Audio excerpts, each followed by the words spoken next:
We live in the most information rich moment in human history. There are more health experts, more apps, more diets, more supplements, more advice than any generation before us has ever had access to. And yet, somehow, more of us feel tired, foggy, anxious, and quietly disconnected from our own bodies than ever before. The problem isn't that we don't know enough. The problem is that a lot of what we think we know was never quite true to begin with. Tonight, we're pulling apart the quiet myths that have been keeping good people stuck for a very long time. Welcome back to Healthy Mind, Healthy Life. I am Archita and I'm so glad you're here with me tonight. My guest today is Victor Dedaj, a certified neuropathic practitioner, certified holistic health coach, transformational trainer, and the author of How to Be Happy, Healthy, and Whole. After decades of helping people untangle their relationship with their health, Victor has seen the patterns most of us never get told about. Today, we are sitting with the quiet myths around health and wellness that keep so many people stuck and what it actually takes to start moving again. So, Victor, thank you for being here and welcome to the show. Thank you very much, Archie. It's great to be here. I'm really glad you're here as well because I believe this conversation is going to be a real informative one. But before we start, there is a gentle disclaimer to our listeners. Some statements reflect personal belief and experiences and are presented as individual views, not medical advice. So, listeners should consult qualified professionals for medical conditions. And now that we have this out of the way without wasting any further time, let's dive into the real conversation. So, Victor, I want to start with something I think a lot of people get wrong from the very beginning. So, when we say health myths, most of us picture obvious stuff: bad diet trends, fake supplements, internet nonsense. But in your work, I imagine the myths that actually do the most damage are far more subtle. So, what is the biggest misconception people carry about what their own health is even supposed to feel like?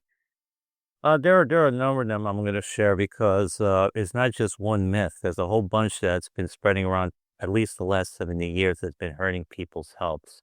One of them that's been popularized was the so-called high carb, low fat diet. They blame fats for all the problems, health problems. They say make people fat cause obesity and all these other issues, and then they should have high carb diets. And the high carb diet is also a high seed oil diet very often, and these diets have wreaked havoc on people's health over the years. And it's led to increase in heart disease, cancer, diabetes, Alzheimer's. Uh, I can't mention obesity, just led to a whole bunch of health issues.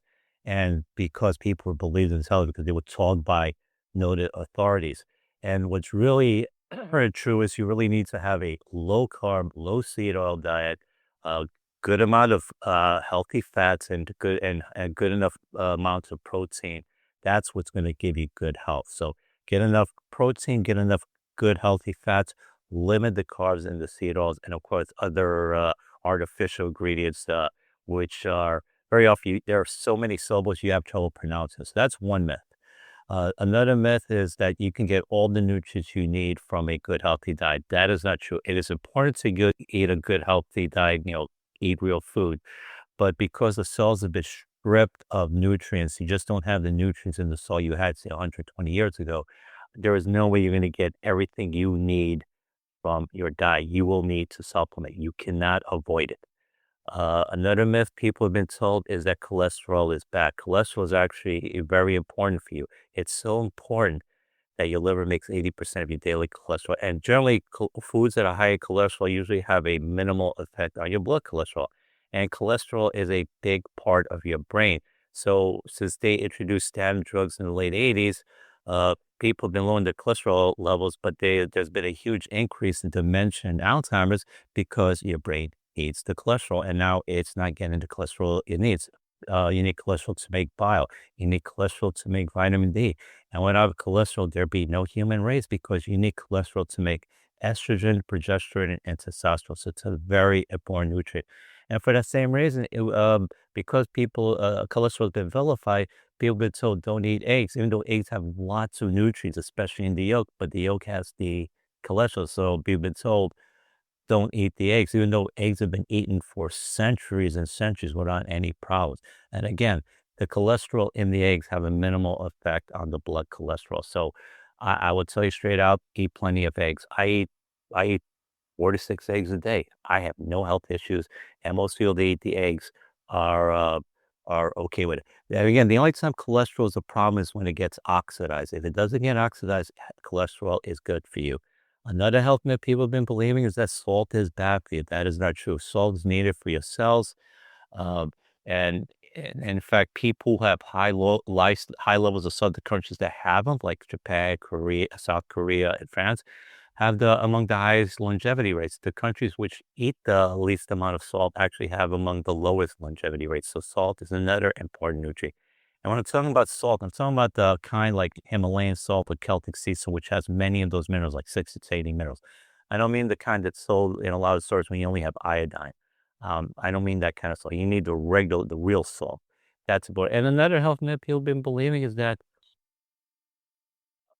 modern wheat bread is healthy for you. It's actually not. The current wheat that's made is uh, very inflammatory, leads to irritable bowel syndrome, leads to a huge increase in celiac disease, has been linked to diabetes, weight gain, um, and has high amounts of gluten, which destroy the villi in your gut, which makes it harder for you to absorb nutrients. So minor wheat is not good for you. The traditional wheat is much healthier, but the minor wheat is not good. In fact, minor wheat bread will actually raise your glycemic index more than table sugar. So that gives you an idea of how unhealthy minor wheat is. So those are just some of the healthiness people. Oh, and also people have been told seed oils are healthy. They're not. They're extremely inflammatory, and they've also led to a whole bunch of increases in these chronic diseases in addition to the higher levels of sugar people are taking. So seed oils are not healthy. They are among the most poisonous things you can consume. So those are the health myths people have been believing. And I think if they don't believe these things and follow the advice of just giving the last few minutes, the health will get better. That is a pretty informative place to start this conversation, but I'm so glad you brought that up, Victor, because so many of us didn't even know this about cholesterol. And I think what you said that really lands because if we don't even know what feeling well is supposed to feel like, we end up settling for tired and then we call it normal. So that was really important. Thank you so much for starting with that. I think this really sets the tone for what this conversation is aiming to achieve today. And now let us stay with that for a moment. Victor, these myths don't appear out of nowhere. They get planted in us, often years ago by family, by the culture, by the food industry, or by well meaning doctors. From everything you have seen, what tends to live underneath the surface when someone is stuck in their health and can't figure out why? You mean like what's going on? Like why? You mean why they're trying to get healthy and why they're not getting better? Is that what you're asking me? Yes, why are they continuously stuck in that loop? Yeah, and I think part of it is because they're just doing the wrong thing. Some people, they just figure they don't have to do anything, so they they'll eat the bad foods. They don't supplement. They don't exercise. They don't get enough sleep. They don't limit the stress. But there are also some people who do want to be healthy, and they're trying what's called the so-called right things, which is some of the health myths I just talked about a few minutes ago, thinking it will help, and unfortunately, those health myths are actually hurting them. So it's several different groups. There's the people that want to do it right, but they're following the health myths, which is causing problems. And then some people who just don't really care. They just figured, oh, it's never going to happen to me. Especially the younger you are, when you're younger, you feel invincible, you feel immortal, you think you'll never get sick.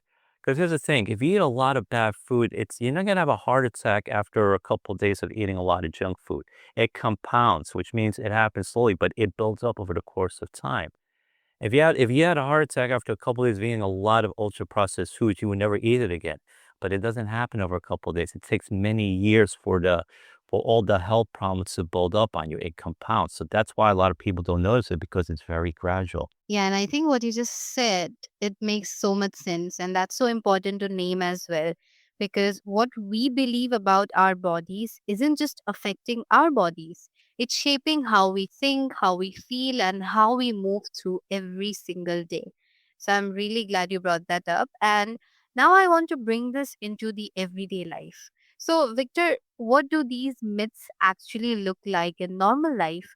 Not in a crisis, but just on a regular Tuesday, in someone who looks like they are doing fine on the outside.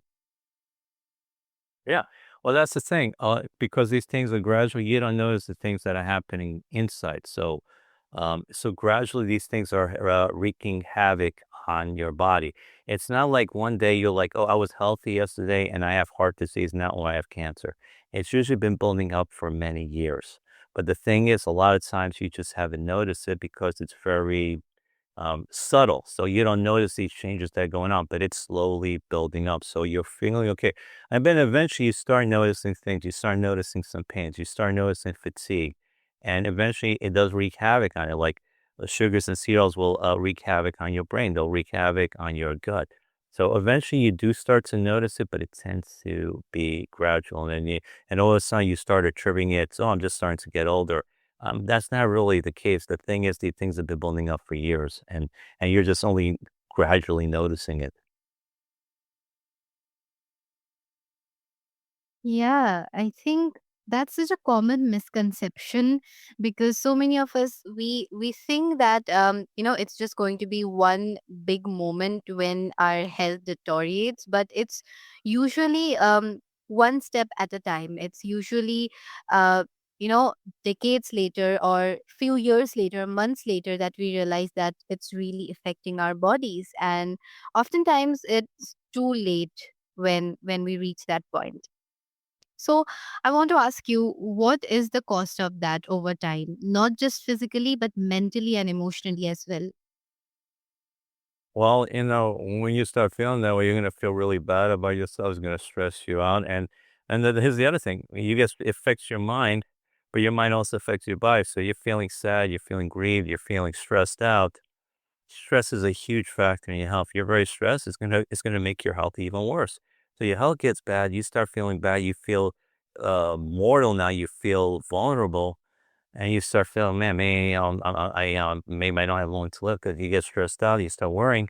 But again, it's gonna make your health even worse because stress really messes up your immune system and destroys it. So that's why it's so important to, I think working on your mind is important, having that attitude, practicing gratitude meditation. You need to relax your mind. If you talk to people who live to 100 in those areas that they call the so-called blue zones, one of the things they do is they say they limit the stress. They don't worry as much. And it's one of the reasons why their health tends to be well. So I think, limiting the stress is so important. You really need to, it can definitely help with your health among the other things I've mentioned. So they both affect each other. Your health will affect how you feel, and how you feel affects your health. That's a really, really important reminder that it's never alone your physical health. Along with your physical health, your mental and emotional well being also get affected. And that hits something real because so many people listening right now are going to recognize themselves in that, and they didn't realize the slow drip of it was costing them their peace. So that brings me to another point, Victor. You have spent your life helping people untangle this stuff. So I want to ask you directly, if someone listening tonight is feeling that quiet sense that something isn't right but doesn't know where to start, what is a simple, doable place you'd suggest they begin? Not a 90-day plan, but something they can do this week. First thing to do is get rid of eat real food, eat good quality food, get rid of the junk food. That's the very first thing I recommend. What you are, what you eat. So definitely get rid of the ultra processed foods, the junk foods. Doesn't mean you don't have to, you can never eat it, just like limit it greatly. So eat better quality foods, supplement, get plenty of sleep, limit the stress, get some exercise, spend some time in nature, spend some time in the sun. Those are things they can do right now over the next couple of days. Um, and stuff like sleep, exercise, and being in the sun doesn't cost anything. That is a great place to start. And I love how practical and grounded those advice are. And, because real health doesn't start with a product, it starts with finally listening to a body that's been trying to talk to you for years. And for some people, it might not be too late. So, yeah, this conversation is going to help them a lot. And it can even turn out to be an eye opener for a lot of people out there. So, thank you so much for sharing that, Victor. And there's also another point where I think a lot of people stumble. They have a moment of clarity, then they start making real changes, and then life pushes them back. The stress returns, the old habits creep in, the progress stalls. So, how do you help people stay with the work when the results don't come as fast as they hoped, or when the world keeps pulling them back to who they used to be? Well, here's the thing. If you have these health problems that have been building up for 10, 20, 30 years, it's not going to take care of itself overnight. A magic pill is not going to do it. It's going to take time. If I want to lose 150 pounds, I can't do it in 2 days. It's going to take some time. It's going to take months because it didn't take me, I didn't put on all that extra weight in a couple of days. It was months and years of bad eating that did it. So you got to be patient. I think we're in an age of instant gratification where we want everything to happen yesterday. When most of the world was a farming society, we understood that things take time. A farmer plants, then he cultivates, then he harvests. It would take 6 months. Now people want to plant and harvest the next day. It doesn't work that way. Great things take time. A tree takes years to grow. A baby takes 9 months to develop in the mom's womb. So everything you gotta realize is gonna take some time. So these changes are gonna take some. Now, if you're doing something well for several weeks and then you have a couple days where you fall off the diet and doing the thing you're doing right, don't give up. Don't say you're a failure. Just get back up and try to do it again. Just start up. We all do it. There. I don't succeed in doing everything right every single day. Sometimes I mess up, and you know what? I say, okay, I had a bad day. Let myself and go up, get back to the next day. The worst thing to do is to give up and say it doesn't work. You're gonna fall sometimes for like 2, 3 days, but just get back up and return to doing the right things. That's what I would say. Don't give up. Focus on the big picture. Great, great advice and great place to begin. I love how you're not asking them to change everything overnight. You're just asking them to take that first gentle step. And, that's a great place to start because I think taking that step each day at a time, that's what's the most important part about it is. But when someone does fall back into the old patterns, how do they come home to themselves without the guilt that usually comes with it? Well, yeah, you just don't be hard on yourself. That's the thing I would just say. Realize everyone messes up. We all have our bad days. There are days I get angry, I yell. I don't yell most of the time, but I have my days I yell, and I feel badly. But you know what? I just said the next day is a new day. That's the way you gotta look at it. It's a day for me to go back the way I should be acting. This is a bad day. Just chalk it up to, hey, it was a bad day. That's all you gotta do. And if you need support, maybe get some support from friends and family. That can always help, to support you in this journey, cheer you on. That can always help as well. Absolutely. That's a really important reminder and such a kind reframe because I believe real change isn't a straight line. It's 100 small returns to yourself, each one a little wiser than the last. But it's just like you said, just be gentler with yourself. That's what your body, mind, and spirit needs. And Victor, this has been such a grounded and honest conversation. So, for the listener who wants to keep walking with your work, where is the best place for them to find you, your books, and the offerings you'd love to point them toward? Sure. They can go to my website, victordedaj.com. Dedaj is Dedaj. If they want a free health evaluation, they can go to yourfreehealthevaluation.com. They can find my book, How to Be Happy, Healthy, and Whole. It's on Kindle, on Amazon, and of course, it's also on paperback in a number of other countries, but most countries also have it on Kindle. And if they want to follow me, they can also follow me on Facebook or LinkedIn. Amazing, Victor. Thank you so much for sharing that. And we will make sure to include all those details in today's show notes so that it's just one click away for our listeners and they can reach out to you whenever they want to. And to our listeners, thank you for spending this time with us on Healthy Mind, Healthy Life. If something in this conversation made you pause, made you question something you have quietly believed for too long, that pause itself is the beginning. You don't have to overhaul your life tonight. You just have to stay curious. I'll see you next time. Until then, take care of your mind, take care of your body, and remember the best place to start is always exactly where you are.